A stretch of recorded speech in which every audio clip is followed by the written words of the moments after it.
Welcome. With this year's journey to the International Christmas Charity Bazaar, we're once again creating space to acknowledge and celebrate unique efforts to make positive social change. And speaking of social change, there's nothing more beautiful than giving a second chance to a survivor, an opportunity of growth to a survivor.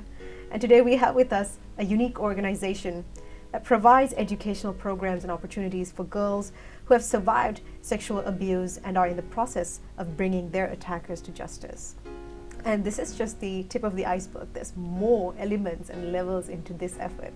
And to talk more about it and their association with ICCB, representing Emerge Lanka Foundation, we have with us Hazel Rajaya, Kavya Patirna, and Nirukshi Tilanarol. Thank you so much for being a part of this. And speaking of Emerge Lanka Foundation, maybe you can, elaborate on what the vision is about and give us an inside look. Sure. At Emerge, we work with survivors of childhood sexual abuse. And let me just give you very quickly a little bit of what happens when a girl reports a case based on situations, because 80% of abuse in Sri Lanka is incest or known, the victim is known to the abuser. The girl is taken out of her home and she is placed within a shelter and for the duration of her court case. Unfortunately, in Sri Lanka, the court cases can last up to 8 years, 9 years, 10 years, average of 6 years, which means that the girl grows up in the shelter without any knowledge of the outside world. So if she's 6, 7, 8 when she goes in, majority of the time she comes out at 18. One of the factors also is that her family doesn't want her back based on societal stigma. They think the younger sister can't get married. It's a lot of things.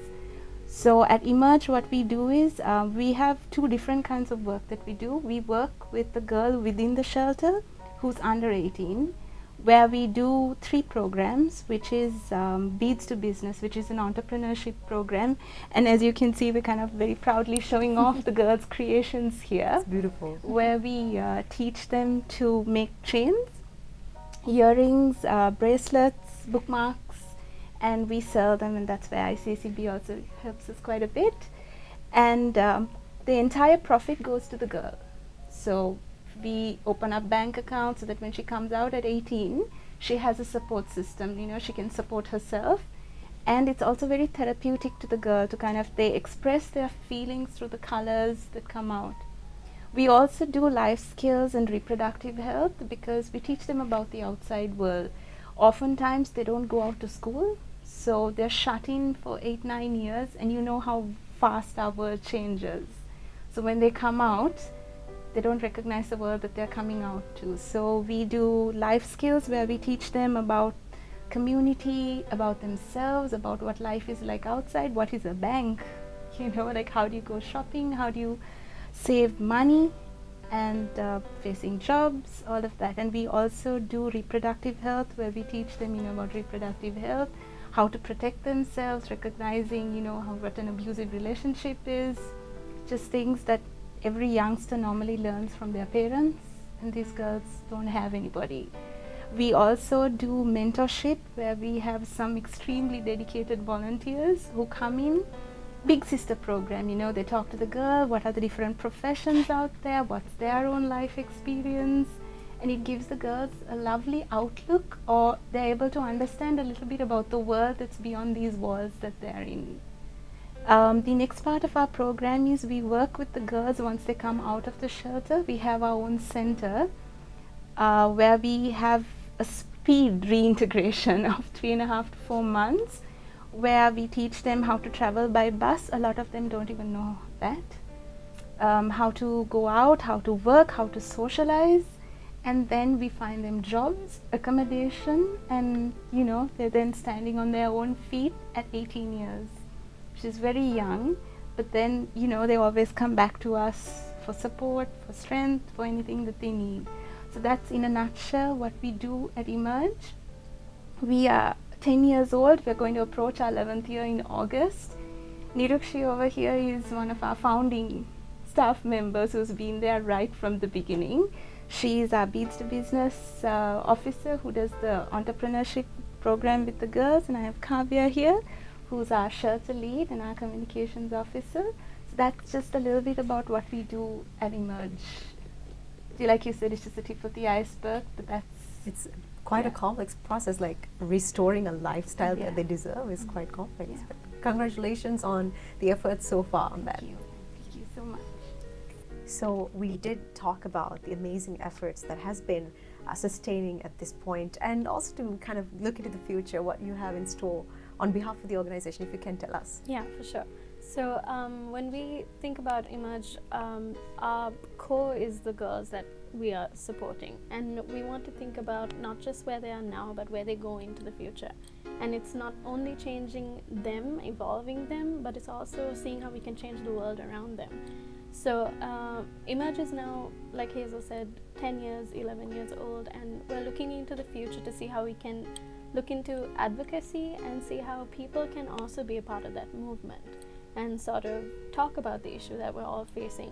Child sexual abuse is a very real thing, and we see it, and our country knows of it, but I think we need to speak of it more openly so that we are unafraid to tackle the problem. So advocacy is a huge thing that we're looking at in the future. Definitely, I think sharing the adequate knowledge we need to actually adjust society for them to be accepted is also important. Yes. And if I can just add one more thing on to what Kavya said, is that while we work predominantly with the female survivors, we advocate for the child, because male sexual abuse also happens, and it's a subject that's even more taboo than the female sexual abuse. So when we advocate for the child. It's part of our mission, because we are constrained by resources where we can't reach out yet to the male child. That's one of our plans going forward, is that we also open up our resources for the male child. But yeah, so we also try and advocate to make it inclusive. Definitely. I mean, abuse goes beyond the labels that divides us into demographics. And also, how can, as you mentioned, the knowledge aspect and also the physical resources to mobilize them, they all are a big, it's in association with each other to bring a successful outcome. How can the community engage with us? How can they support you guys? There's a lot that you can do as a community. It's a lot of it is just communicating with each other and knowing where the resources are. And we right now are at a very it's a challenging time right now overall in the world, so we're also thinking of ways we can include people to think about bigger pictures, right? So we're looking at a little bit of rebranding ourselves. So how can we rebrand Emerge as somebody who is not only working in a community but also trying to bring people together to tackle those bigger problems? So in the future, we hope to be a hub of knowledge and resources for these issues. So not only people who are facing these issues can come to us, but also people who want to educate their peers, their daughters, their sisters, anyone, people in their workplace. So yeah, we hope to become maybe, let's say, a household name of resource. And I think one of the things that we are always looking forward to is having ambassadors on behalf of Emerge, people who are not afraid to break the taboo that surrounds sexual abuse. So if you have the heart or the strength to share a post of ours on Facebook, on social media, that means that there's somebody who's learning about us, able to support our cause. Speak up. Speak up about this. It doesn't have to be just through Emerge, but just speak up for a child. If you see something, if you notice something that's not quite right, there are hotlines. If you see our social media, we have hotlines all over where you can call. If something is happening to you, if you are facing abuse, there are hotlines that you can call. This is how we would like the community to get involved, to come together to protect our children. And in addition, I would also like to ask anybody who feels led to donate to our cause. COVID-19 has had a lot of negative repercussions on our funding. We've lost some funding that was supposed to come our way, and we've also had to close one of our programs because of the lack of funding. I know it's difficult times for everybody, and there's no donation that's too small. So whatever you can spare, whatever your heart leads you to spare, I would like to ask you to donate to not just Emerge, but any cause that supports, the girls who don't have anybody else to support them. because that's what helps us to do our work. And to all our donors, I say thank you, and ICCB, thank you for being there for us and promoting us and supporting our cause.